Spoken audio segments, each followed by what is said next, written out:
So in Protestant churches, Transfiguration Sunday is always the Sunday before Ash Wednesday. And because we're on a 3-year lectionary cycle, we get the story from all 3 synoptic Gospels, Matthew, Mark, and Luke, 1 per year. There is no Transfiguration story in John, but the fact that the other 3 Gospel writers include this story tells us how important the story was to the earliest believers. In all 3 versions of the story, the disciples do as they are instructed, and they keep quiet about what they've seen, at least at first. Now, here we are, celebrating this festival thousands of years later, so at some point, somebody told someone. Some stories are just too good to keep quiet after all. Church scholars think this is the kind of story that makes sense and is more helpful in retrospect, in those post-resurrection years when everyone is trying to make sense of what they have experienced. The Transfiguration story comes in the middle of the story of the life of Jesus, yet it may feel familiar, like some elements of an earlier story have been transfigured into this one.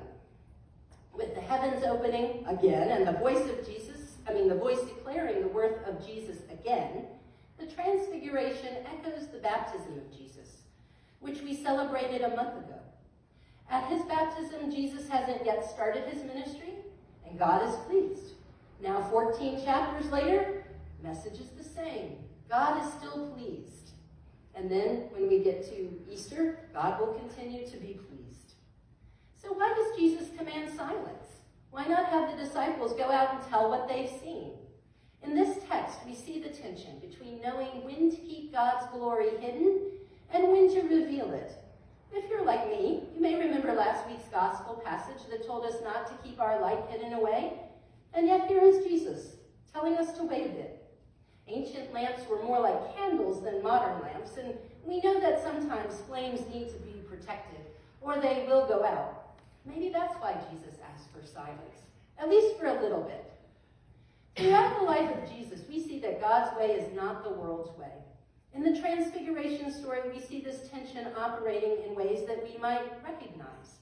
Peter's reaction is the same across all 3 of the Transfiguration stories in each gospel.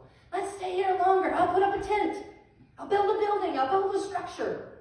And the word tent is sometimes translated as booth. I think both of those are unfortunate translations, especially booth, which makes us think, or if you're like me, I think carnival, I think that we're going to sell something. But the actual word in Greek is not tent or booth, but tabernacle. A tabernacle is a sort of a tent designed to be a movable temple, the very first type of worship space the Jews had when Moses led them through the desert, the design of which would also be the foundation of the design of the temple in Jerusalem. I have to admit, I've often been suspicious of Peter in this story, as if, he's some sort of modern influence peddler. What's next? Are they going to sell souvenirs? Charge admission? But if I'm being honest, there's nothing in the text to support that view of Peter. What's more likely is that he wants to make this moment more permanent. The seekers, they can come up the mountain to them if they're eager. And meanwhile, Peter gets to be part of the conversation with Jesus, Elijah, and Moses. And again, I should stress that's me projecting onto Peter. There's nothing that says that Peter was butting in on the conversation. They're conversing. Wouldn't you like to have been able to hear that conversation? 2 prophets and the Savior of the world go to a mountaintop and talk. And what do they say? It's understandable that Peter wants to make this time of togetherness last. And who among us has not felt the same way? Maybe on a mountaintop, maybe some other type of mountaintop experience. And I would say, in fact, that's one of the big issues that we have as believers. The tension between wanting to be away from it all, learning from wise ones in a small supportive community, and the requirement that we go out and be with strangers in the world. This feeling is most striking, for me at least, when I've been part of a great retreat. When I find myself weeping as I'm driving home because I don't want a great retreat to end. I'm one of those people, I live at Lutheridge, don't I? I can't. I love being on retreat so much that we bought a house when we could at a camp center, and it is wonderful. Although I must confess, it's not exactly like being on a retreat day in and day out. People do have other types of work they have to do. Alas, I do have this dream of a retreat center where we could all just be together and create things in the morning and have worship service at night, a nice little compline service, and cook together. That would be great. We wouldn't want to leave. But one of the purposes of a retreat is to give us space to strengthen our faith so that we can live in the world, meeting strangers, sharing the truth with them when the time is right. We can't stay permanently at the retreat center until we build one. No, I'm sorry. That is the purpose of retreat, Kristen, to strengthen ourselves so we go back out into the world, not to stay there. You can see how much that vision tempts me. So I should be more charitable towards Peter. We strengthen our faith so that it stays a strong fortress as we go about our lives in our non-retreat world. It's easy to understand Peter, wanting to stay on the mountaintop. But why are the disciples so afraid when the cloud descends and they hear the voice proclaiming Christ's glory? They're just fine with Moses and Elijah suddenly appearing and Jesus shining in a new way, but a voice from the cloud makes them fall down in fear? And notice what it takes to restore them. The Gospel of Matthew is the only transfiguration story across 3 Gospels that has Jesus touch the disciples and tell them not to be afraid. Here is where we see the human side of Jesus, after we see the holy side of Jesus in the Transfiguration. It's his touch that calms their fear. And this detail is reminiscent of other ways that Jesus shows us that God is not remote, but that we serve a God who is intimately involved in our daily lives. This detail also reminds me of post-resurrection stories, where Jesus lets Thomas touch his wounds, the wounds which are still very human, very bloody, but also holy. By touching the wounds, Thomas believes. At the point where the disciples hear the voice come to them from the cloud, do they know who Jesus is? Just a chapter earlier in the Gospel of Matthew, Peter has declared that Jesus is the Messiah. But what does he mean when he uses that word, Messiah? It's a question that threads its way across all of the Gospels, and we see everyone asking it. The crowds that follow Jesus, the tax collectors, the wounded and the sick, the Pharisees and religious leaders, and soon other types of leaders too, Roman rulers, they're all asking, who is this guy, Jesus?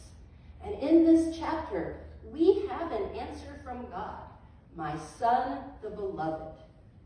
The larger question is one that believers have contemplated since the time of Jesus. What does it mean that Jesus was the Son of God? The Gospel of Matthew grounds the answer in the ancient covenant, with echoes here back to Moses in today's, both the Old Testament and the Gospel reading have the echoes. We have God speaking to humans out of a cloud in both stories. God both revealed and hidden. Throughout the Gospel of Matthew, we are reminded that God is not doing something brand new with Jesus. Jesus says again and again that he, Jesus, did not come to do away with the law and the prophets, but to fulfill what is revealed to Moses on that different mountain where Moses receives the law that generations of prophets will call the people back to when they stray.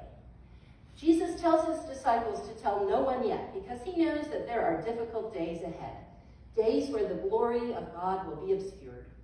Surely he must hope that the disciples will remember during that darkness, the memory of Jesus transfigured will give them strength to survive.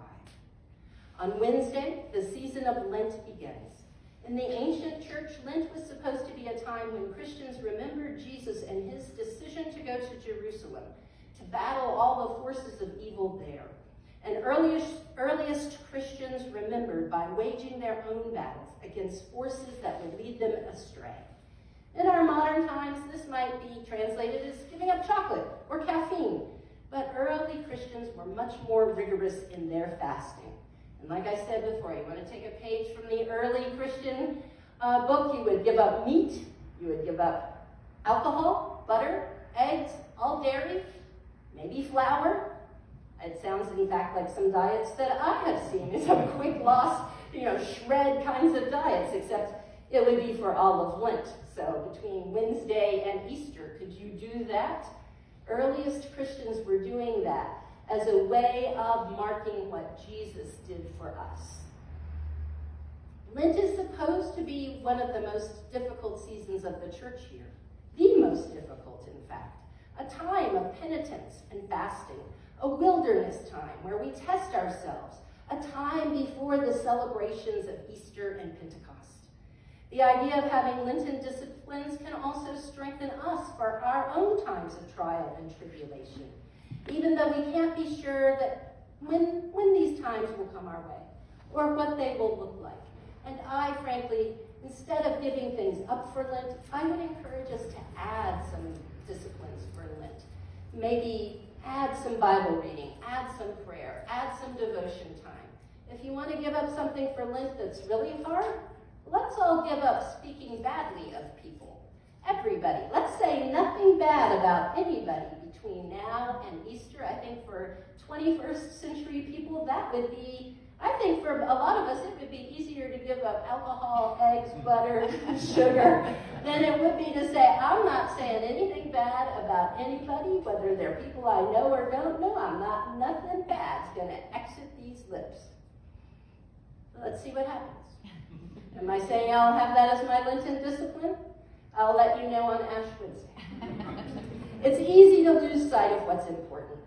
It's easy to lose track of God, particularly during times of chaos, as one season shifts to the next, as we go from Ash Wednesday through Holy Week. We see the disciples seem to lose track, don't we?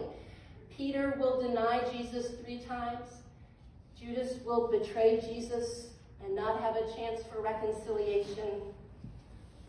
On Transfiguration Sunday, on this Transfiguration Sunday, let us resolve to let Jesus touch our lives with his transforming power. May our Lenten disciplines reveal Christ's glory to us and fortify us to leave the mountaintop, ready to go out to do the work that is ours to do, proclaiming the glory of Christ to everyone who comes our way.